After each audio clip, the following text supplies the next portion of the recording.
Às vezes a gente quer chegar diante de Deus e mostrar aquilo que a gente tem de bom. Deixa, hoje eu fiz Ó, isso, eu ponto pra mim, é isso. ganhei uma estrelinha hoje, Deus. E na verdade, se a gente for ver pela palavra, o Senhor, ele tem prazer, ele se alegra com a verdade do nosso íntimo. Essa é E muito quando eu entendi grande coisa que eu isso, aprendi contigo também. isso foi um divisor de águas, porque a gente sempre quer apresentar a bondade do nosso íntimo. De não ser, tipo, esses cargos, por exemplo, às vezes profissão, né? Muitas mulheres ficam, minha carreira é essa, tipo, essa é minha profissão. Mas e se não tiver mais isso, o que que vai acontecer? E muitas vezes causa essa ansiedade, né? Esse medo. O senso de valor está totalmente atrelado ao que você é capaz de fazer. E não em quem a gente é, né? E o evangelho é justamente isso, não é sobre a nossa capacidade de fazer, mas é sobre o que Jesus fez. E a partir disso, o que a gente faz é uma consequência, né? Em amor e não para conquistar um valor. Uma mensagem que eu deixaria, por favor, não calem a sua voz. Vocês carregam algo único, cada um dentro da sua essência. E nós precisamos do que cada uma carrega. Eu preciso do que você carrega. Eu sei que tem porções que eu carrego que você precisa. E eu sou profundamente abençoada e ministrada pela vida de mulheres que estão perto de mim. Obrigada, Júlia. Obrigada pelo carinho.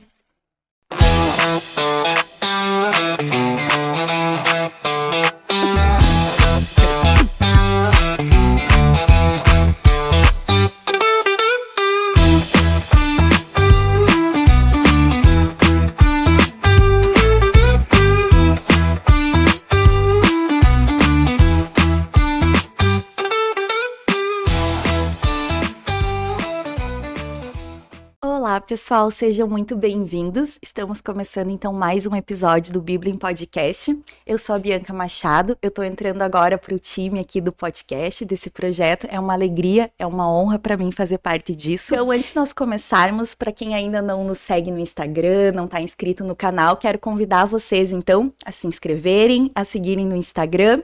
Vai ter também ali embaixo na descrição, né, os nossos canais ali para vocês estarem seguindo. E para quem já segue, não esqueça de curtir, de comentar, de compartilhar com alguém que você acha que vai ser edificado com essa palavra, que vai gostar dessa mensagem. Tá bem? Conto com a ajuda de vocês, então. Vamos, então, para esse episódio em homenagem ao Mês da Mulher. Hoje a nossa convidada é uma mulher muito especial. Ela é uma mulher que eu vejo que ela se destaca na nossa comunidade. Ela é uma voz que está sendo levantada na nossa comunidade, erguendo também outras mulheres. Ela é uma esposa, ela é mãe, ela é uma filha amada do Senhor. Eu sou suspeita para falar dela, mas ela é a pastora da nossa comunidade Renovo, Alana Higger. Seja muito bem-vinda, pastora Alana. É uma alegria, uma honra para nós. Para mim é um prazer estar aqui. Obrigada. Então, começando, pastora, para quem não conhece ainda um pouco da tua história, como que foi? Tu vem já de um lar cristão, tu se converteu depois com mais idade, como que foi essa tua história? Eu vim da Igreja Católica e eu era assídua, né? Fiz todos os processos lá dentro, tinha muita vontade de conhecer Jesus. E ali para 12 para 13 anos, eu tive um encontro com ele, através de uma igreja protestante, evangélica. Sim. Naquela época, através da minha mãe que me levou, porque a gente ia lá assistir o testemunho de um famoso que tinha se convertido. Ai, que chique! Aí a minha mãe, não, vamos lá para ver o famoso, né? E era, acho que, uma pegadinha ali de Jesus pra nós, porque ali eu fui muito tocada. Sim. Eu lembro que eu fui cheia de dedos, assim, né? Eu vou lá na igreja dos loucos. Sim, a gente Que veio era do como eu católico, eu via. também vinha. A gente imagina, nossa, a gente é meio... E eu cheguei lá e eu fui abraçada já na entrada, assim, uma mulher me abraçou. Aquilo mexeu muito comigo. Os louvores eram diferentes, eu comecei a sentir algo diferente. E ali com 12 para 13 anos, eu aceitei Jesus, me batizei nas águas, e começou a minha caminhada, a minha jornada com Jesus até hoje, né? Deus. Todo dia, eu sempre costumo usar essa frase, né? As pessoas perguntam, quando tu se converteu? Na verdade, eu comecei o meu processo de conversão ali com 12 para 13 anos, mas a gente vai se convertendo diariamente nesse processo de santificação, né? Sim, amém. E pastora, você casou cedo não para os padrões cristãos, mas você e o pastor Alan se casaram cedo, foram pais e começaram o ministério cedo também. Então, como que foi isso, tipo, tão jovem já ter esse papel de esposa, de mãe, de, né, estar à frente também de uma comunidade, de uma igreja, né, ministrando, como que foi tudo isso? Foi só Jesus na causa. Literalmente. Eu casei cedo, eu casei no aniversário de 19 para 20 anos. Eu nasci em Ijuí, com 5 para 6, fui embora para Florianópolis, morei lá. E por mais que eu tivesse Jesus, houve uma época ali em que eu comecei a me afastar. Ia na igreja, né? Mas meu coração já não estava ali. Tava disputando com muitas coisas dentro do meu coração nessa época. Mas eu já tinha, assim, um norte do que eu queria pra minha vida. E eu queria uma carreira. Eu fui projetada pra isso. E tava tudo certo. Até que, pra me contar toda a história, vai ter que ser um podcast só pra isso. toda uma temporada. Mas resumindo, né? Deus entrou nos meus planos, atraiu meu coração novamente pra ele. O Alan foi uma peça importante disso. Foi uma longa história também, até acontecer tudo, mas enfim. Voltei pra Ijuí com 19 anos, pra gente então se casar. Sim. Nos casamos quando eu fiz ali 20 anos e a gente já queria ser pais, né? Cedo. Sim. Então, com 8 meses de casado, engravidei da Sara. E tem também um testemunho lindo para contar sobre isso, o que Jesus fez através disso na minha vida. Sim. Foi fazendo também ao longo dos Ao anos. longo dos anos. E quando a Sara tinha 11 meses, tcharam, eu engravidei Já do veio o Marco, Marco. já em seguida. Então, foi um presente, a gente queria ter filhos mesmo. Sim. Lógico, era nova. Hoje, se eu olho para trás, muita coisa eu faria diferente com a mentalidade que eu tenho hoje. Mas a maternidade também te amadurece muito, Sim. né? Então, muito da maturação que eu fui vivendo foi a partir Também a partir desse lugar como mãe, estando em casa, como esposa. A igreja também, logo que a gente se casou, nós nos tornamos pastores. Também foi um desafio, a gente imagina muita coisa e chega na hora. Sim. Não é como a gente imagina. Então, Deus, ele usa muita coisa para trabalhar o nosso coração, para nos aperfeiçoar, para nos lapidar também, né? Sim. Então, são muitas coisas juntas, assim, que aconteceram. E quando o Marco era neném, então eu engravidei da Sara, logo engravidei do Marco. E quando o Marco ainda era nenê, eu fui no médico porque eu senti que a minha barriga começou a crescer e eu achei estranho. Sim. Eu lembro que quando eu fui no médico, ele fez o toque, assim, ele disse, tu tá grávida de novo. E Meu eu, Deus, meu Deus, já um pouco demais. nenê.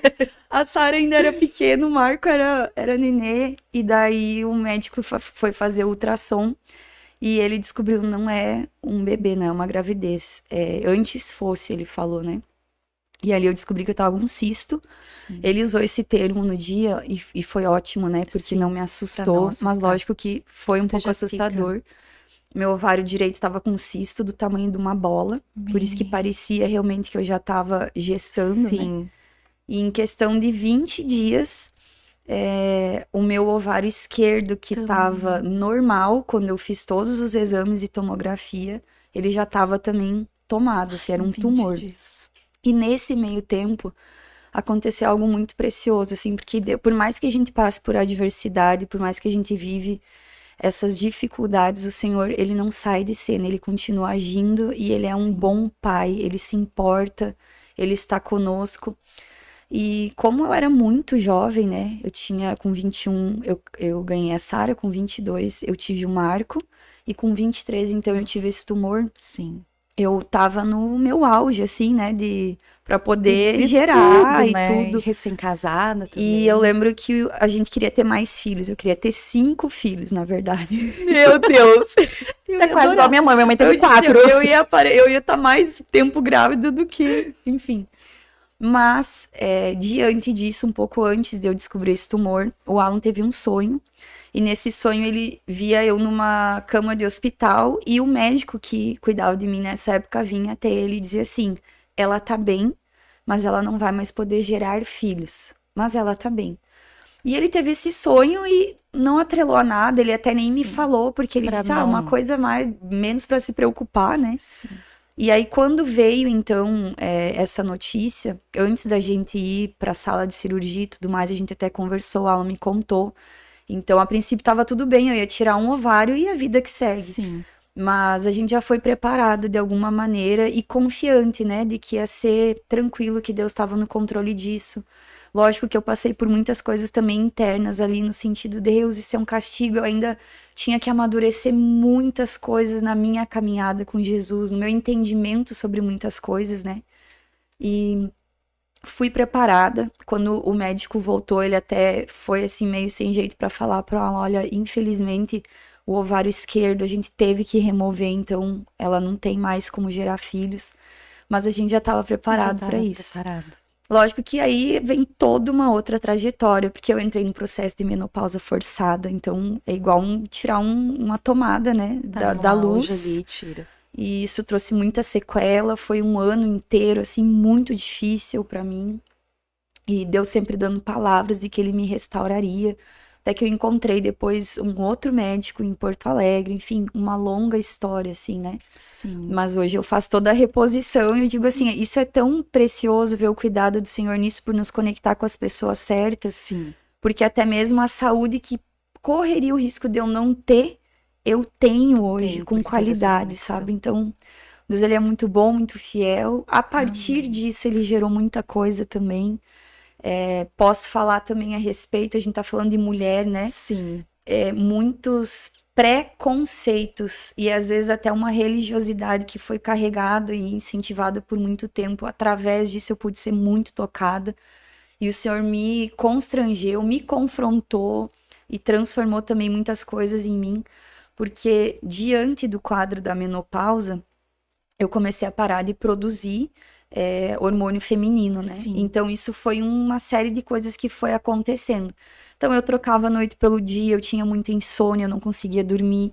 Durante o dia eu passava o dia me arrastando, literalmente eu não tinha força. Eu fiquei muito depressiva, eu lembro que eu chorava e me culpava. E eu dizia, Deus, eu tô fazendo corpo mole, Senhor, o que que é isso? E eu orava e tudo que Deus falava era diferente talvez daquilo que eu achava que a culpa era minha, né? E como foi um processo que durou aí cerca de um ano e meio, eu lembro que quando eu cheguei nesse médico em Porto Alegre, que ele lida com a medicina bioidêntica. Então, medicina integrativa que trabalha muito com essa reposição bioidêntica, que respeita o teu corpo, aquilo que você precisa, né? Cada corpo dentro daquilo que precisa no seu próprio equilíbrio. E quando eu cheguei assim, eu realmente já não tinha mais esperança, porque eu tava tão, mas tão mal, que foi difícil, a ponto de não foi nenhuma nem duas vezes que o Alan chegava em casa e de tão mal que eu tava, tão indisposta, ele olhava pra mim, eu tava do lado da cama chorando, né, em posição fetal, dizendo assim, Jesus me leva. Eu jamais iria fazer algo desse tipo, mas Jesus me leva, porque eu não dou conta e eu não consigo ser esposa, eu não consigo ser mãe. Então, na minha cabeça, a alternativa que teria era, já que eu não consigo, que eu tô nessa situação e tô sendo um peso pra todo mundo, era assim que eu me enxergava, que eles tenham a oportunidade de seguir a vida sem precisar se preocupar comigo, né? E isso é uma mentira, na verdade, que o inimigo lança nos momentos que a gente tá vulnerável. Mas quando eu cheguei diante daquele médico, ele nem deixou eu falar. Ele disse assim, olha, não precisa falar, eu acredito que por você estar aqui, você tá vivendo algo muito difícil, eu só quero que você faça esses exames. E ele me deu uma pilha de exames, assim, né? Aí eu fiz todos os exames nos horários certinhos que ele me passou. E quando eu voltei pra reconsulta, ele começou a ler e ele disse assim, ó, tal horário tu sente isso, nesse horário você acorda dessa forma, depois isso. Quando ele começou a ler o meu corpo, como o meu corpo estava respondendo, foi como se ele tirasse um peso, um fardo que não era meu.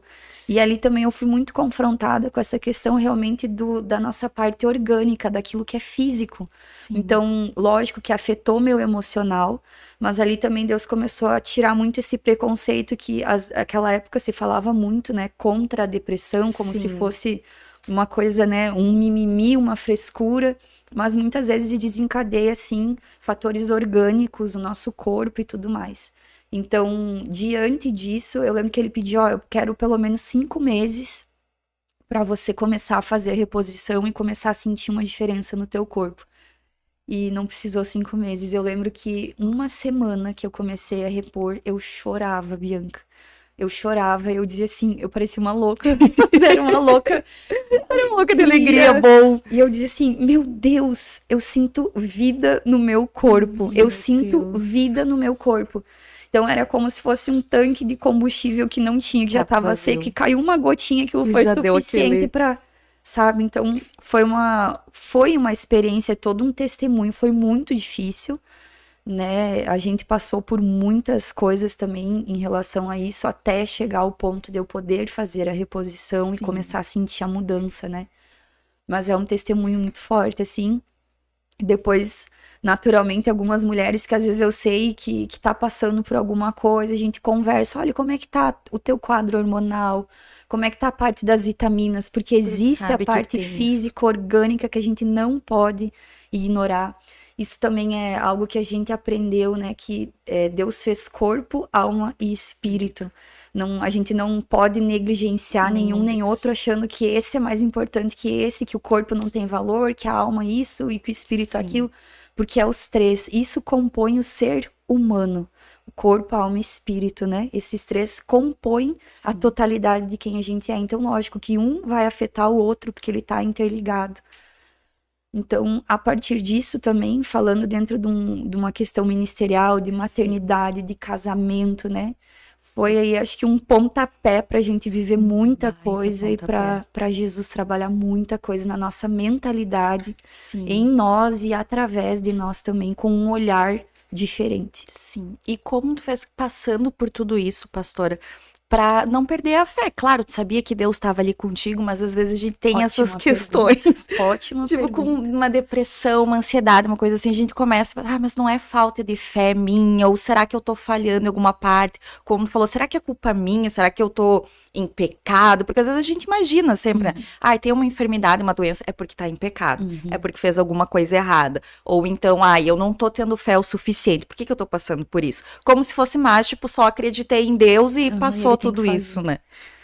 Se eu pudesse resumir o que eu tive que aprender desde o início, o que eu posso deixar assim como uma instrução para qualquer mulher cristã aprenda a se mover pelo que você crê, não pelo que você sente, não pela circunstância, porque aquilo que a gente sente é muito enganoso, a circunstância, ela tem essa capacidade de pegar o nosso coração e fazer tudo o resto perder o sentido e valor, e a gente foca só naquilo ali.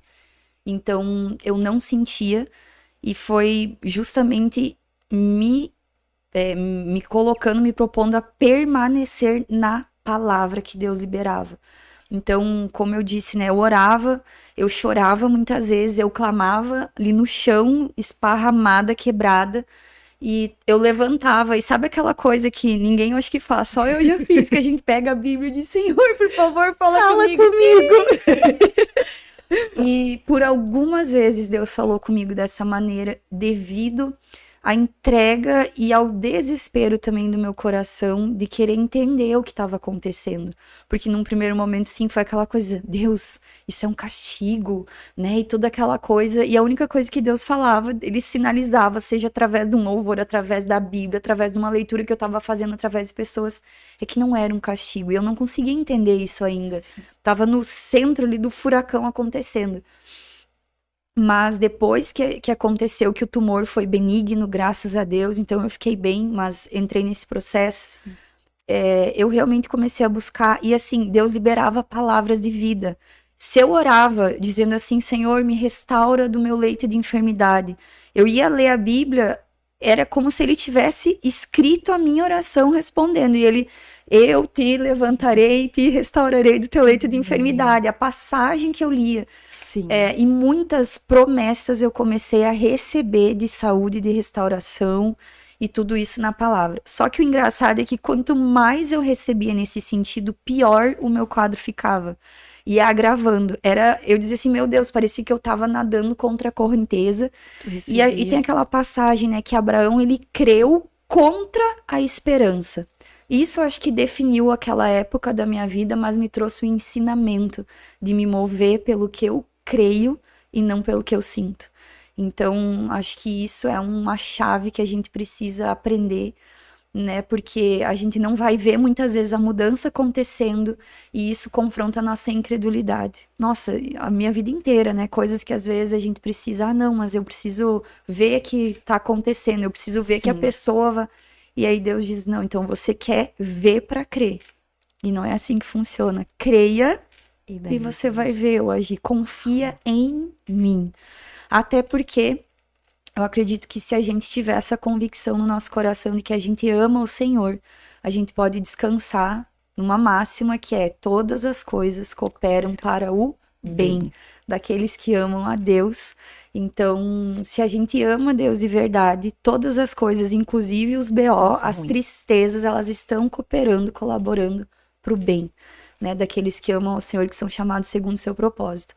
Lógico que às vezes a gente vai olhar para a situação, eu já fiz isso, e Deus, eu não consigo enxergar o que pode sair de bem nisso aqui. Mas no fim, todas as situações que eu me dispus a passar, hoje eu consigo olhar para trás realmente com graça e dizer: Senhor, obrigado, o Senhor preservou meu coração, o Senhor me capacitou a permanecer firme e firmada no Senhor.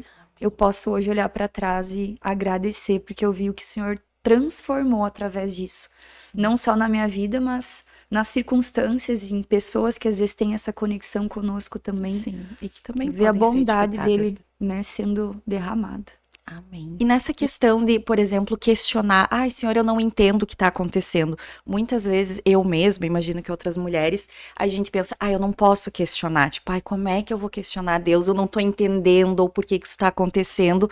Como se isso em si, tipo, já fosse um pecado, assim, tipo, não, eu só tenho que enfrentar o que está acontecendo e saber que depois vai dar certo. Porque a gente sabe, aquilo no fundo a gente sabe que vai cooperar, que vai dar bem, mas às vezes ali na hora a gente fica, né, meio, mas por quê? Por que tá acontecendo isso? E às vezes causa um pouco aquela confusão: mas será que eu posso, tipo, sentir isso, me permitir sentir isso para ir pro próximo passo, né? Eu acho que isso está muito atrelado à questão de uma paternidade do Senhor estabelecida na nossa vida, da nossa identidade como filha, aonde Deus não está distante de nós. Sim. Que a gente tem, meu Deus, eu não posso me achegar, se eu falar isso, ele vai mandar um raio na minha cabeça. Vai de castigo. Não, ele é um pai, né? E como um bom pai, ele tá ali para ouvir o coração de um filho. Então, quando nós, enquanto pais, né? Se eu tenho um filho, eu sei que ele tá passando por alguma dificuldade, talvez ele vai trazer coisas para mim e eu não vou explicar.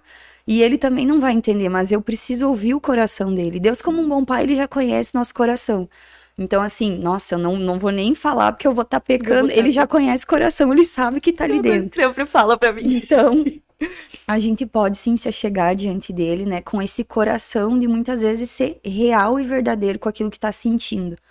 Então, realmente chegar diante de Deus e: Deus, não consigo enxergar, Deus, eu tô arrebentada, eu não consigo lidar com isso, eu não consigo enxergar onde é que o Senhor tá no meio disso. Mas mesmo assim eu decido crer: Senhor, me ajuda. Né? É diferente da gente chegar com uma postura de murmuração. Sim. Então, a murmuração é diferente de você questionar o Senhor, mas com um coração aberto, né? Inclinado a Ele, assim como um bom pai está ali disposto para ouvir o coração de um filho. Sim. Mas para mim está muito associado realmente com essa questão de compreender que você é filha amada de um pai que ama e se importa. Sim. Não de um Deus distante, assentado num trono longe, que a gente tem que chegar e pedir permissão, sim, né, para ele estender. Lógico que a gente, acredito que a gente vai para extremos, então às vezes existe até uma banalização e uma falta de zelo e temor com quem Deus é. Sim. Então a gente precisa entender: Deus, ele é sim digno de louvor, de honra, de glória. A gente vai diante dele com temor e tremor, se humilhar, mas amor é uma entrega, e essa paternidade, essa filiação, né, que a gente tem essa ligação real de entender que eu sou filha amada, que eu fui comprada e ele me ama. Isso é muito forte quando a gente consegue receber esse amor e não tentar conquistar, que esse é o BO que a gente enfrenta. A gente tenta conquistar as coisas. E tem medo de perder. Ai, se eu fizer tal coisa errada, eu vou perder esse lugar que eu conquistei. Entender essa verdade, né? Que o amor de Deus, ele é incondicional. Ou seja, não tem condições para ele te amar. Isso é uma coisa que eu conversei com os meus filhos já desde cedo. Eu lembro que com a Sara ainda pequenininha, né? Eu conversei com ela já para trabalhar realmente esse aspecto, trazer essa semente no coração dela, para que ela pudesse também construir essa caminhada, essa jornada, a vida dela com Deus, tendo o entendimento correto, que muitas vezes a gente cresce e é distorcido. E eu conversando com ela, eu sempre ensinei, filha, eu te amo, eu jamais vou deixar de te amar, não importa o quanto tu faz as coisas certas ou se tu faz as coisas erradas, o meu amor por você não vai mudar. Mas o que você faz de errado, o que você faz de certo, ou vai entristecer meu coração e você vai ter consequências, ou vai me trazer alegria. Então, eu fui sempre trabalhando isso, né? Lógico que eu não tô nem entrando no mérito de salvação, porque até mesmo a salvação é uma escolha, é a resposta que a gente dá diante do que Jesus já fez, né? Mas eu lembro que a Sara, uma vez pequenininha, ela aprontou alguma coisa, ela era muito pequenininha mesmo. E eu lembro, assim, ela tava no banco do carro, ela fez alguma coisa e tinha passado um sermão nela. E aí eu não sei o que a gente tava, pra onde é que a gente tava indo, o que a gente tava falando no carro. E eu disse, filha, por causa disso agora você vai ser disciplinada. E eu dei alguma disciplina pra ela, não me lembro o que era, ia perder alguma coisa, algo assim. E ela, mas mãe, tu disse que ia me amar, não importa o que acontecer. Já argumentando. E aí eu, lógico, é isso mesmo. Eu disse, sim, filha, eu te amo. E justamente por te amar, eu preciso disciplinar você, para que você tenha caráter. E é isso que Deus faz com a gente, né? O amor dele, a base da disciplina de Deus na nossa vida é o amor. E a gente muitas vezes entende a disciplina como algo ruim, porque a base da nossa disciplina, por causa da raiva, da ira, é a ira e não o amor. Então a gente, quando tem que dar uma resposta, quando a gente tem que fazer alguma coisa, geralmente é uma reação. Então a gente se torna reativo em cima de uma dor ou de algo que mexeu com a gente ou que não deveria acontecer, ao invés de agir a partir do amor, do interesse que você tem pelo outro.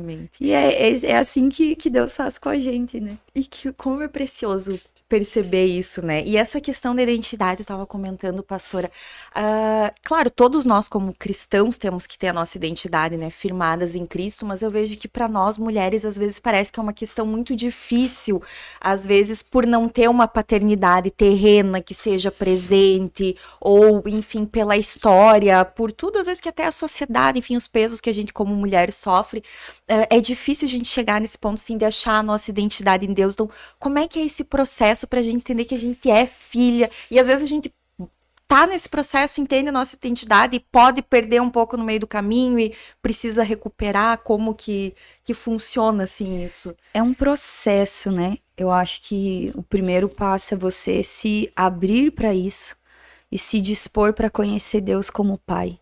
Então, é dar esse passo em fé, porque às vezes, como tu estava falando, a gente vai se sentir, meu Deus, será que eu posso? E a gente é movida pelo medo. Sim. Né? E o medo nos paralisa, e não foi o Senhor que colocou isso na nossa vida. Ele não nos deu espírito de medo, né?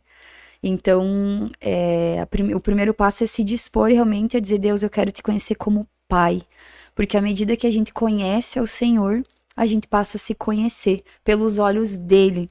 Se a gente querer encontrar as respostas apenas olhando para dentro de nós, que hoje existe muito essa onda, né? Tudo que você precisa tá dentro de você. Sim. Nem sempre, na verdade, tudo que a gente precisa está nele. Nós fomos criadas por ele, né? Dele, por ele, para ele.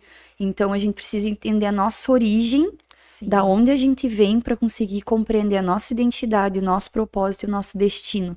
Uma coisa tá ligada à outra. Então, essa abertura de dizer, Deus, eu quero te conhecer como um pai, se revela para mim na prática do meu dia a dia, o primeiro passo. O segundo é se enfrentar, se encarar de verdade quem você é, né? Não quem muitas vezes você gostaria de ser ou que as pessoas falam ao teu respeito. Eu vivi ali pelos meus... Porque isso todas nós vivemos, e lógico, em estações, fases, isso são coisas diferentes, Sim. Mas eu vivi algo muito profundo nisso. Eu já tinha, a Sara já tinha acho que uns 5 aninhos. Então eu vivi ali, acho que a partir de uns 25 anos. Sim. Eu lembro que chegou um momento realmente em que eu fiquei muito confusa, porque eu não conseguia olhar pra mim e identificar talvez quais eram as características da Alana quem é a Alana? Livre daquilo que eu fui absorvendo ou que pessoas falaram que eu era e eu quis corresponder, porque existe quem a gente é. E lógico, algumas coisas a gente vai absorvendo, porque faz parte, camadas, né? Durante a nossa vida, infância, adolescência e tudo mais que a gente vai vivendo. Tem as outras que a gente vai desenvolver que são boas e outras que não, que a gente tomou e vive a partir de uma dor, a partir de um trauma, levanta defesas, enfim. Mas eu, particularmente, que eu vivi nisso, foi porque chegou um momento em que eu olhei, eu não conseguia mais identificar quais eram as características da Alana, filha de Deus, só. E eu comecei a clamar pro Senhor, porque eu olhava e eu tinha muitos papéis. Então, eu era a pastora, eu era a mãe, eu era a esposa, eu era a amiga, eu era a filha. E tudo isso são papéis que a gente desempenha. Porque talvez amanhã ou depois eu possa não ter mais um marido. E aí eu não sou mais esposa, eu posso não ter mais um ministério, sei lá, né, num lugar, como um cargo. Eu posso, não sou mais pastora. Então, o que sobra? Nada? Não, peraí. Eu não sou isso. Isso tudo são papéis que eu desempenho. Então, diante disso, eu lembro que eu fiz essa oração mesmo. Eu disse, Senhor, quem eu sou? E eu me vi assim, eu prostrada no chão, como se fosse aquela sala de espelhos que a gente vê às vezes em filme americano, no circo, parque de diversão, que é um monte de espelho. E eu me vi num lugar assim, eu disse, Deus, eu preciso que o Senhor me revele quem eu sou. Eu te conheço, mas eu preciso que o Senhor revele a minha identidade. E ele começou um processo. Foi difícil porque também a gente encarar verdades ao nosso respeito que a gente não quer, né? Como se Deus não soubesse, ou como se Deus estivesse nos condenando ou nos abandonando por isso, não é verdade. Pelo contrário, ele trabalha em cima da verdade, ele nos liberta em cima da verdade. Então é quando a gente tem a coragem de encarar a verdade e colocar diante dele, que ele diz, ok, agora eu posso vir e aperfeiçoar, eu posso liberar o meu poder, porque você tem uma fraqueza. Às vezes a gente quer chegar diante de Deus e mostrar aquilo que a gente tem de bom. Deixa, hoje eu fiz isso, ponto pra mim, é isso. Ganhei uma estrelinha hoje, Deus. E na verdade, se a gente for ver pela palavra, o Senhor, ele tem prazer, ele se alegra com a verdade do nosso íntimo. E quando eu entendi isso, coisa que eu aprendi contigo também. Isso foi um divisor de águas, porque a gente sempre quer apresentar a bondade do nosso íntimo. Sendo que na maioria das vezes o que a gente mais tem é coisa podre, é miséria da nossa natureza caída, por mais que todos os dias a gente está sendo aperfeiçoado, mas essa natureza caída continua aqui todos os dias, a nossa luta, né, diária da carne contra o espírito. Então, quando eu aprendi isso e consegui olhar para mim, por mais difícil e vergonhoso que era, assumir algumas verdades ao meu respeito, né? Que às vezes a gente fala assim, ai não, eu não sou isso. Não, eu não tenho inveja, eu não tenho problema com liberar perdão. Ai, eu não sou uma pessoa que faria tal coisa. Geralmente aquilo que a gente não consegue perceber ao nosso respeito é um ponto cego. E tá muito entranhado. É como se a gente consegue perceber a ponta do iceberg e não enxerga o que tá lá atrás, pra baixo. Então, conseguir apresentar a pontinha do iceberg, né? Se abrir para tocar nisso e dizer, Senhor, essa é a verdade do meu coração. Eu tenho vergonha, eu me arrependo, eu não queria sentir isso, mas isso é a forma como eu vejo, é o que eu sinto. Eu tô entregando para ti, porque eu não sei o que fazer com isso. E aí o Senhor, então, agora você tá entregando para a pessoa certa, tá liberando isso das tuas mãos, tá tirando de dentro para você, agora tem espaço para eu derramar do meu poder e começar a te aperfeiçoar. Então, isso é muito importante. E dentro dessas características, né, Deus vai mostrar, dentro desse processo da gente querer entender também as características que compõem a nossa identidade, Deus vai revelando, mas de uma maneira leve. Eu lembro que depois dessa oração que eu fiz, a primeira característica que Deus me mostrou, e muitas delas está associada à nossa infância, porque foi ali que a gente começou a desenvolver, a gente era livre e a gente não começa... Não tinha aquelas amarras que depois a gente começa a ter, as amarras. Então, Deus, ele vai tirando essas camadas, né? E vai trazendo aquilo que ele nos criou para ser nele. E ele tem prazer nisso. E eu lembro que eu tava numa viagem, eu tava voltando de São Paulo. E no ônibus eu recebi um vídeo, acho que foi logo na época do WhatsApp, sei lá, não sei como, mas a minha mãe me mandou um vídeo. Eles aprendem com uma facilidade a mandar essas coisas. Mas assim, eu não sei nem se era mensagem de texto, eu não me lembro. Eu sou da época da mensagem de texto, ainda SMS, que era caro, então a gente tinha que maneirar. Tinha que ligar em 3 segundos. Dar um toque pra dizer que eu tô pensando em ti. Revelamos a idade. 36, por sinal, eu acho. Pode Eu ser ia dizer, 37. não eu tenho nunca sei. pastor aqui pra confirmar. É um ano a menos que ele. Mas dentro do ônibus lá, então, eu recebi um vídeo da minha mãe, que era um vídeo que eu era pequenininha, assim, tava com meu irmão, e com óculos, assim, o que eu brincava com óculos, adorava. Eu sempre quis usar óculos e aparelho. Eu fazia com clipe aparelho, e depois quando eu usei eu odiava, não dava um sorriso. Então, eu não sei o porquê, vou ter que pensar Essas sobre coisas quando a gente é criança, a gente gosta, depois fica, não quero mais. Daí ali a minha mãe mandou aquele vídeo, e no vídeo eu tava fazendo micagem na frente da câmera, né? Meu irmão nenê, e eu olhava pra câmera Na cara. e eu olhei aquele vídeo e comecei a rir, assim, né? Lembrando daquilo. E o Espírito Santo, naquele momento, fez assim, puf, um sopro no meu coração e veio, tá vendo? Essa é uma característica tua, alegria. Então, essa característica brincalhona, zoeira que a gente fala, né, e tal, é uma coisa que sempre esteve presente em mim, mas que por muito tempo eu também abafei, ou a gente sufoca. Lógico que eu não tô falando de algo, não, Sim.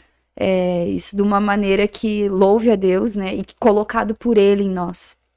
Então, ali foi o primeiro, assim, foi a primeira coisa que o Senhor trouxe ao meu coração, trouxe aquele respiro, e eu olhei, meu Deus, fez tanto sentido, porque uma coisa é quando alguém fala, quando a gente percebe, outra coisa é quando o Senhor vem e revela ao nosso coração. Isso é demais. Então, isso faz toda a diferença.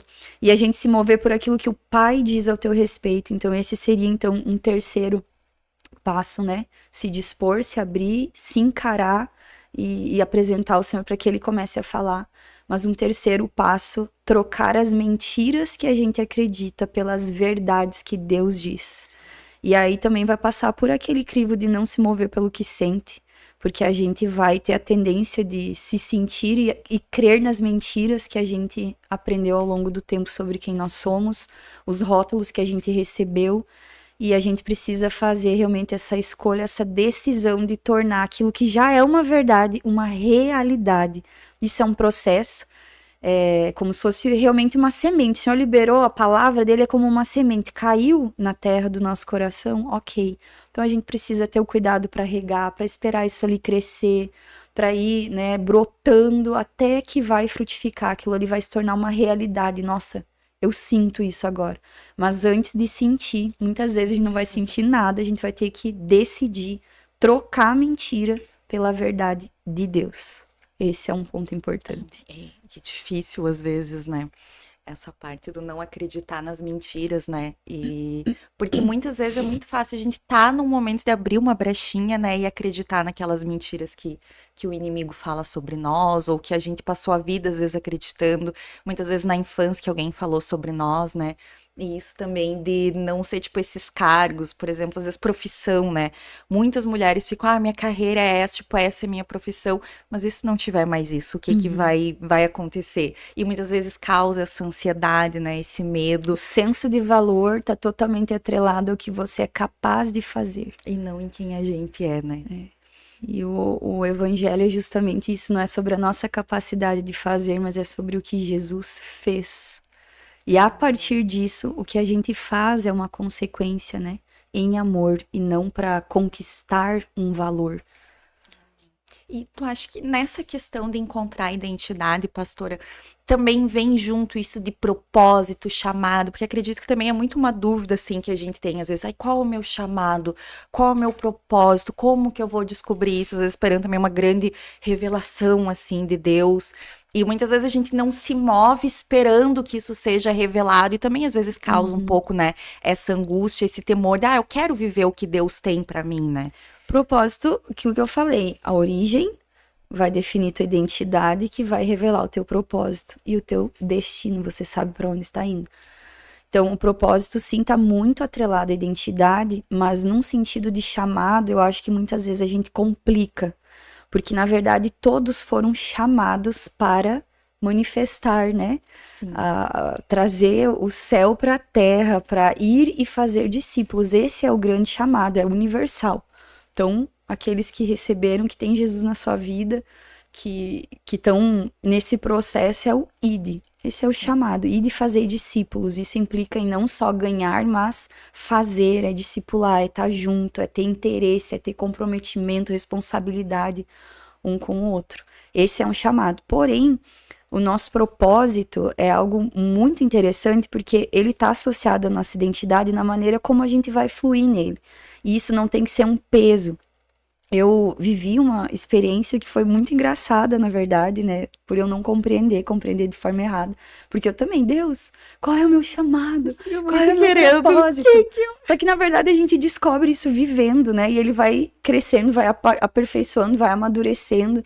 Mas eu, logo no início, antes de casar, logo no início que eu vim aqui para Ijuí, eu lembro que eu tava lendo uma apostila que falava muito sobre os dons e ministérios, e a gente quer muito, né, viver isso, saber qual é o meu papel, que parte do corpo de qual Cristo, o que o Senhor espera que eu faça. E eu lembro que eu comecei a fazer lá e daí respondi aqueles questionários, é bem legal, tem alguns bem bacanas mesmo, mas é que às vezes a gente precisa pegar algo que nos defina, e isso eu acho prejudicial.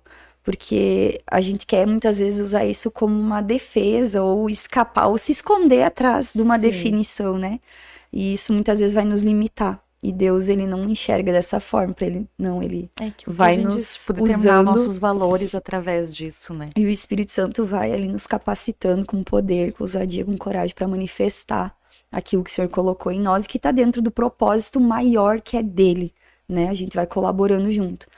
Mas ali diante daquele questionário, eu lembro que eu preenchi, no final eu fui olhar o resultado e disse assim, pastor, nada a ver com... Não, nunca, jamais. Eu morro de vergonha de pegar o microfone.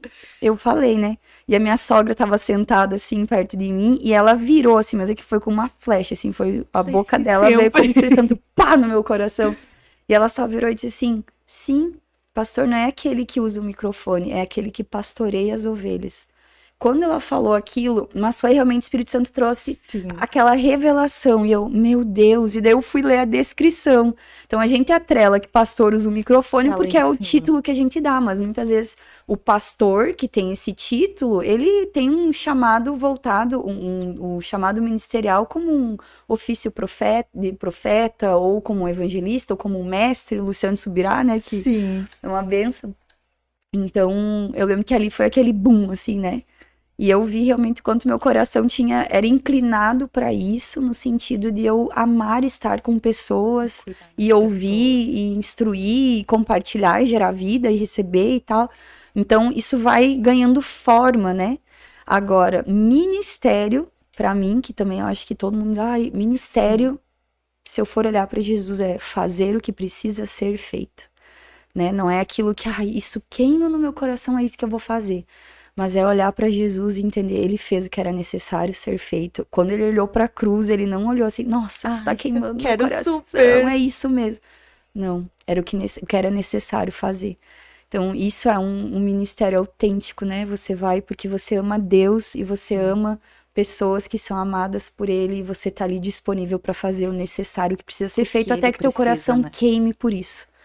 Então, lógico que cada um existe com as suas características, né, com as suas porções únicas ali do que Deus colocou, e Deus usa tudo isso para a glória dele, para manifestar o nosso propósito dentro do propósito maior do Senhor.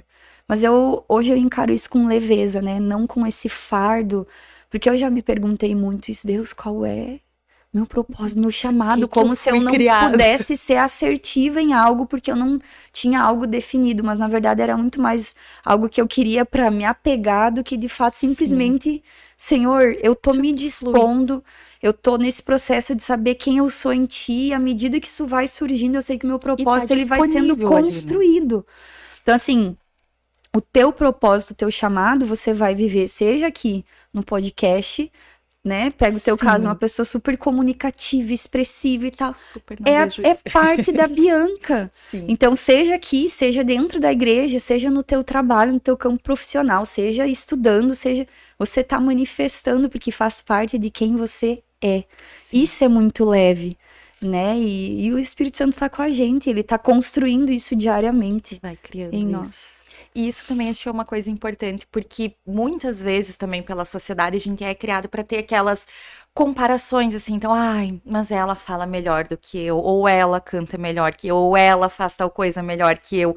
E Deus fez nós, cada uma com uma porção diferente da outra. E então, acho que essa importância a gente entender também isso, né? Que a gente não é para ser armadilha igual. da comparação faz a gente desprezar o que Deus colocou em nós e viver insatisfeito olhando para o que ele colocou no outro. É uma armadilha mesmo, né? Se a gente cai nessa armadilha, nosso coração é minado e aí é muito difícil porque a gente despreza o que Deus colocou em Sim. nós. Antes da gente desprezar nós mesmas, né? A gente despreza o que o Senhor que Deus colocou. A gente não colocou. consegue enxergar a beleza do que Ele colocou em nós e como a gente glorifica Ele quando a gente... E não só glorifica Ele, como abençoa pessoas com aquilo que a gente carrega, porque Ele nos fez interdependentes e relacionais. Eu preciso do que você carrega e você precisa do que eu carrego. Eu sempre gosto de usar o exemplo do balde e do copinho, né? Se a gente Sim. olha para um balde, para um copinho, nossa, o balde é imponente. Como eu queria ser como ele, grande. Eu Nossa, lembro olha do- só. Tu fez a comparação. Mas se eu preciso te dar água porque você tá com sede, você vai tomar num balde, você vai virar tudo. Eu não Mas vou se eu tomar tenho nada um dela. copo, você vai ser satisfeita. Da mesma maneira, se eu preciso limpar o chão com um copinho, vai dar um B.O. Mas se eu tenho um balde, vai facilitar, porque é mais rápido.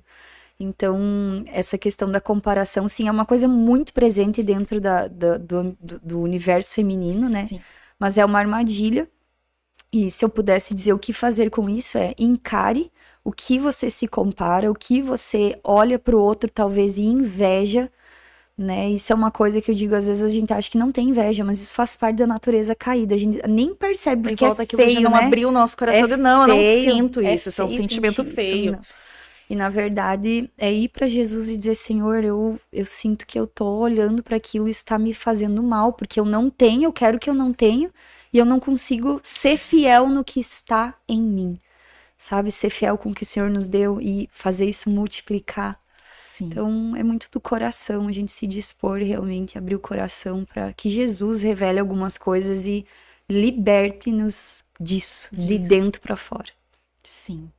Acho que então agora indo um pouco mais pro final, que nós fazemos um quiz. Ai, socorro! Adoro! Eu sou difícil para ser prática. Eu não sei pensar, se me faz uma pergunta na hora, eu não sei o que Responde uma palavra, socorro! Em 2 segundos, responde. Vai lá, meu Deus. Um louvor. Ai, meu Deus, tem tempo. Difícil, eu não ia saber escolher. Eu só não sou da vibe do sertanejo, do pagode. Adoro rock and roll. Eu adoro. Olha. Enfim. Eu gosto de muita coisa, Parênteses mas aqui no quiz, como que foi isso do cantar? Tu sempre cantou desde sempre? Como que foi? Porque acho que isso é uma curiosidade que às vezes as pessoas não sabem, estão chegando nova agora na igreja. seu contato, não acredita. Meu Deus, nunca ninguém me fez essa pergunta. É curiosidade da minha vida. Eu pensei, hoje eu vou perguntar pra pastora. Essa é nova. Eu acho que nunca falei. Mas quando eu era criança, eu vivia dizendo que eu queria ser cantora. Eu ganhava microfone, eu inventava, eu sempre inventei canções. Tem filmagem da minha mãe e eu cantando, inventava e parava. Minha mãe me filmava muito, eu parava na frente da câmera e inventava umas músicas assim, enfim. E aí, depois fui crescendo e eu lembro que eu dizia, você cantora e coisa, minha mãe, para de sonhar, guria, deixa de ser boba. E eu tomei aquilo pra mim e nunca cantei nem nada. Daí, quando eu fui pra igreja, aí a minha mãe queria que eu cantasse. Mas eu morria de vergonha, não sabia fazer nada. Daí fui na força, na coragem. E eu só sabia soprar, né? Tipo assim, não era cantar, nem eu sei o que eu fazia. E aí a minha mãe, tu tem que cantar. E eu, da onde? E aí, beleza, passou, só que quando nós nos tornamos pastores, a gente começou em Juricaba. Então, assim, era eu mesmo e Irene. Eu e o Paulo ali. Era tudo, nós e fazia o culto, pregava, ouvia a mensagem. A igreja recebia os irmãos. Tudo. Literalmente, a gente já passou por todos os departamentos. Mas ali eu tinha que cantar, eu não tinha escolha. Então o Alan tocava e eu cantava. E cantava do jeito que eu... Então assim, eu dei o meu sim. Fazer um show. Vocês não querem ver isso. E aí foi indo. Mas eu lembro assim, que pra mim era difícil porque era uma área machucada pra mim lá atrás, porque eu queria minha mãe primeiro dizer que não, depois ela dizer que sim, mas eu já não tinha mais coragem, ousadia, nem me sentia capaz, né? E aí eu fui na cara e na coragem, porque tinha que ser eu. Então, assim, ministério, fazer o que precisa ser feito, aleluia, glória a Deus.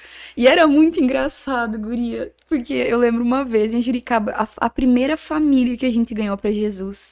Meu Deus, eu tenho muito carinho, eu choro se eu lembrar deles. Eu tenho muito carinho. A gente conheceu o filho deles, que era pequenininho, ele veio outro dia na Renovo, Alan. Viu ele grande agora. Enfim, fecha parênteses, mas... Essa família era muito simples, a gente ganhou eles para Jesus, a gente ia buscar toda vez lá no interior da Juricaba. Que já é e trazia para a igreja, depois levava. E eles começaram ali com a gente, eu lembro que eu gravei um CD e tinha as canções da Aline Barros, esses louvores assim que a gente cantava na igreja. E um dia eu cheguei na casa dela, ela disse assim, pastor, é a senhora que canta nesse CD? E eu dizia, não sou. E ela, tá, porque eu ia dizer, a senhora canta bem melhor. E eu, meu Deus, cara, dava muito. Viu essa, Aline Barros? Aline Barros, que se cuide. Viu? Ó, se prepare, Aline Barros. Mas eu ri muito, assim, né? Mas enfim, aí ao mesmo tempo, tipo assim, pessoas às vezes que vinham dizer, meu Deus, parece uma taquara rachada. Eu ouvi de tudo, mas eu não tinha opção. Então tinha que ser eu, doesse ou não, tava bom ou não, mas eu não entendia muita coisa. Então eu acabei indo, só que eu sempre tive essa questão no meu secreto com Jesus. Eu digo assim, eu tenho uma banda mental que funciona perfeitamente. Mas no meu secreto com Jesus, eu sempre tive essa característica de fluir, do espontâneo, eu mesmo, minhas canções com Jesus. Não são canções que eu escrevo, sim, mas que eu vou cantando meu coração, declarando meu amor, enfim, é natural, eu tô sempre cantarolando. Depois que eu comecei a orar em línguas, hoje eu cantarolo muito em línguas também, né? Mas foi algo natural, e aí com a igreja também, mas não... Eu tentei fazer aula por um tempo, aprendi um pouquinho ali. Hoje é algo que talvez às vezes eu pense realmente em fazer para aprender talvez algumas ferramentas que vão ajudar, inclusive para, às vezes quando tá ministrando, poder fazer uso realmente disso, sabe? Porque eu acredito muito nesse ambiente, nesse mover por meio do que o louvor carrega, né? Sim. Dessa atmosfera que a gente gera, conectando, sabe, céu e terra junto nesse ambiente, é onde o Espírito Santo vai se movendo com fluidez, com leveza. Eu amo esse ambiente, pra mim é natural. E agora que enquanto estava falando contigo, porque nunca ninguém tinha me perguntado, realmente essa questão assim de amar, cantarolar um espontâneo, é uma característica desde pequena que eu inventava minhas próprias músicas. Quando eu tava pensando nisso, tá aí mais uma característica que tava ali nela desde pequena e foi sendo aquelas camadas colocadas em cima, mas é algo muito assim do meu coração, não é algo que eu almejo, tipo, cantar e ter, não. Mas eu amo realmente esse cantarolar. Muitas pessoas possam ter Jesus. também esse desafio, né? De gostar, de sentir isso, mas aí quando chega aquela hora de estar lá no palco, já se torna mais difícil, né? Então eu tenho uma dificuldade.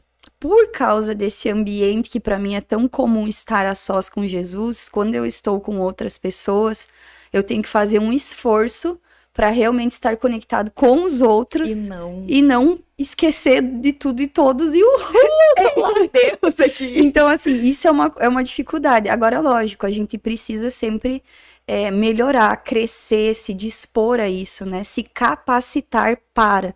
Então, por mais que não seja um ofício que eu tenha de estar cantando, de estar num louvor hoje, graças a Deus, Deus levantou pessoas maravilhosas para isso. A gente tem agradecido muito a Deus por isso. Mas ainda assim é algo que eu penso sim em me capacitar, mas para complementar esses momentos, né? Sim. Nesse sentido. Se Deus tem algo pra frente, com isso é outros 500. Aí a gente vai descobrir lá pra frente. Voltando agora pro quiz. Um momento. Socorro. Um momento marcante pra mim, que eu gostaria que todos pudessem viver essa experiência, foi quando eu estive em Israel e eu pisei lá na parte do Muro das Lamentações.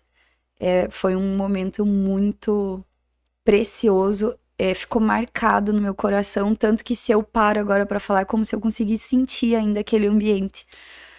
Nada num sentido de trazer uma idolatria para isso, como se o lugar, né, não, Fosse. mas realmente a terra em si carrega algo muito precioso, valioso, quando a gente tem um entendimento do que tudo aquilo ali representa, e a gente lê a Bíblia e olha para os lugares, tudo que aconteceu, mas especificamente lá, no Muro das Lamentações, quando eu pisei, eu tive aquela sensação, aquilo veio assim, meu Deus, Jesus em carne, como homem, ele pisou aqui, eu tô nesse lugar. Então foi muito poderoso, foi muito forte isso. Um momento muito bom. Um sonho. Um sonho pessoal, digamos assim, um sonho material para esse ano. Eu diria que talvez ir com o Alan ali pra parte da Europa, Portugal, talvez conhecer Londres. Sempre quis conhecer Londres e não conheço ainda. Sempre quis conhecer Londres Mas também. assim, ser intencional também, estar nesses lugares, né, pra manifestar, pra talvez levar também aquilo que a gente carrega aqui do Brasil, que é precioso demais. Gente, nós carregamos algo muito precioso enquanto brasileiros. E ter a graça também de conhecer, de pisar nessa cultura, né, nesse local diferente. Mas um sonho do meu coração, assim, eu até falei com o Alan antes sobre isso, porque eu não vejo, assim, às vezes pensando, nossa, lógico, tem muitos planos e coisas que queimam no coração, mas ele falou, assim, a questão de família, né, saber que eu fui uma boa mãe, que eu encaminhei meus filhos, que eles cresceram em Jesus e que eles vão ir além de mim, mas não só isso, é ver essa geração, por exemplo, uma Bianca, né? E essa geração que vem após nós poder ir muito além de nós. Então, assim, quando tu perguntou um louvor, eu não respondi. Mas o louvor que vem ao meu coração é o Fogo em Teus Olhos, porque ele foi muito forte e ele ativou, ele liberou uma semente. Eu tomei essa semente pro meu coração quando eu cantei esse louvor a primeira vez, quando eu ouvi, depois cantei. Sim. Na parte que ele fala, nos tornamos responsáveis, a chama não vai apagar. E ali não foi só algo no sentido de eu me tornar responsável para que a minha chama não apague, mas foi muito realmente como um selo do Senhor no meu coração, de que, Senhor, o que eu, enquanto geração, posso fazer para manter essa chama acesa, eu me proponho, ainda que isso me custe, mas eu não vou deixar essa chama apagar, para que eu tenha algo para entregar para quem vem após mim. Então, isso fala muito para mim de um legado geracional, que é algo que queima no nosso coração. Ao longo da palavra, a gente vai ver que houve muita desconexão geracional, havia uma irresponsabilidade por parte das gerações maiores, né, dos pais, de trazerem a palavra, de incutirem nos seus filhos. Então havia aquela desconexão, havia um abismo, aquelas outras gerações não conheciam o Senhor, e isso tudo é algo que mexe muito com o nosso coração, com o meu coração. Então eu creio muito nisso, né, o coração dos pais convertido aos filhos e dos filhos aos pais. Ele está trazendo uma ordem disso, o coração do maior inclinado ao menor e do menor conectado ao maior. Isso fala de uma conexão geracional, isso fala de um legado. Então, um louvor, Fogo em Teus Olhos, ele queimou todos os outros amores, ele se tornou único, ele é aquele que tem a devoção, o amor, a entrega acima de todas as outras coisas. E, a partir disso, se tornar responsável para manter a chama acesa, né, para aqueles que virão após nós. Amém. E que vão ir muito além. Vão pegar esse legado e vão levar muito mais longe em nome de Jesus. Creio muito Amém. Nisso. Um livro. Socorro, eu leio muito. Escolheu, eu ia dizer, tem que escolher um livro. Vou deixar aqui de dica o que eu li, que eu falei ontem ainda no culto. Pirâmide da Sabedoria. Vale a pena. Por favor, leiam. Principalmente na estação, né? No momento que a gente vive hoje. Ele é muito bom, ele vai trazer uma abordagem muito boa, falando sobre a nossa tendência individualista. Tudo é feito em torno de nós, né? Ele vai citar muito a questão realmente das redes sociais, da tecnologia, Spotify, Netflix, é tudo personalizado. Eles te oferecem tudo que você quer e eles vão estabelecendo essa cultura do eu. Tudo é confortável para mim. Ao mesmo tempo, isso quebra o nosso vínculo como igreja, como corpo de Cristo, né, em todos os lugares, porque é confortável para nós não se comprometer com aquilo que não faz bem para nós. Então virou um evangelho conveniente. Sim. E o livro ele vai abordar não só isso, mas ele é um livro maravilhoso. Eu recomendo esse livro nesse momento. Tá bom. Uma frase ou versículo? A frase que eu aprendi com meu pastor, Francisco Gonçalves, que já tá com Jesus, foi recolhido, deve estar feliz lá. A alegria não é uma estação de desembarque, ela é uma maneira de viajar. Isso é uma frase dele que ficou marcada e é um aprendizado diário. Aprender que mesmo no meio do caos, mesmo enquanto as coisas estão acontecendo, a felicidade e a alegria não é quando chegar lá e acontecer o desembarque. Ela é uma maneira, a gente precisa aprender a viajar pelas estações da vida, pelo caos, pelas circunstâncias, mas com esse coração alegre, que é Jesus, capaz de trazer isso para nós, né? Então, aprender a desfrutar de cada dia, o presente que cada dia traz, né? Que às vezes é difícil, quando a gente passa por uma estação, a gente já... Não é esperar, eu tenho que chegar lá. Negar as tristezas e as dores, mas é em meio a isso conseguir encontrar alegria. Em meio às dores existe flores. Amém. Realmente eu creio nisso. E tenho buscado enxergar isso. Pastor, então antes de finalizar com uma mensagem para as pessoas, a gente quer te agradecer por estar aqui com a gente hoje, por trazer isso que você trouxe para nós, compartilhar um pouco da tua história, daquilo que você carrega, que é muito precioso, que faz muita diferença para todas nós. Acho que eu posso falar não só por mim, mas por muitas outras mulheres que são muito, muito edificadas pela tua vida, e agradecer pelo teu sim, porque foi através do teu sim, dessa tua entrega para o Senhor, que a gente pode viver disso também, e que, se Deus quiser, a gente siga derramando na vida de outras pessoas também. Então, muito obrigada. A gente quer dar um presente para ti também, em agradecimento. Muito bom.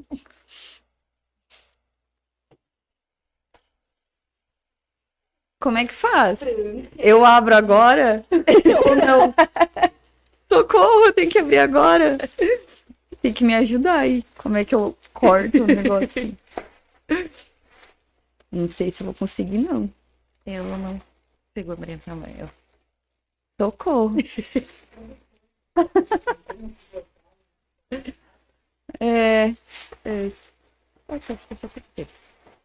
Acho que fica para depois, então, gente. Eu não vou conseguir. Muito, muito obrigada de coração.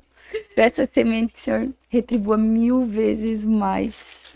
E recompense por esse carinho que eu tô recebendo, por essa abertura, por essa oportunidade. Muito obrigada. Amém. Obrigada, pastor. Então, para finalizar, uma mensagem que você queira deixar para outras mulheres, já que a gente tá falando do mês da mulher. Com certeza.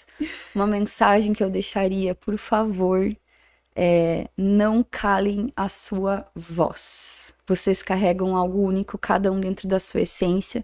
E nós precisamos do que cada uma carrega. Eu preciso do que você carrega. Eu sei que tem porções que eu carrego que você precisa. E eu sou profundamente abençoada e ministrada pela vida de mulheres que estão perto de mim. Às vezes a gente tem uma ideia errada de que quem abençoa é aquele que está ministrando em evidência, mas isso não é uma verdade. Muitas vezes eu tô ali no gabinete pastoral e enquanto a pessoa tá ali conversando comigo, eu sou muito ministrada pela história que aquela pessoa carrega. Então, vocês têm uma voz, usem a voz de vocês para proclamar o que Jesus tem feito e abençoar e edificar vidas para a honra e glória de Jesus. Um beijo no coração. Amém. Muito obrigada, então, todos vocês que acompanharam. Nos vemos no próximo episódio.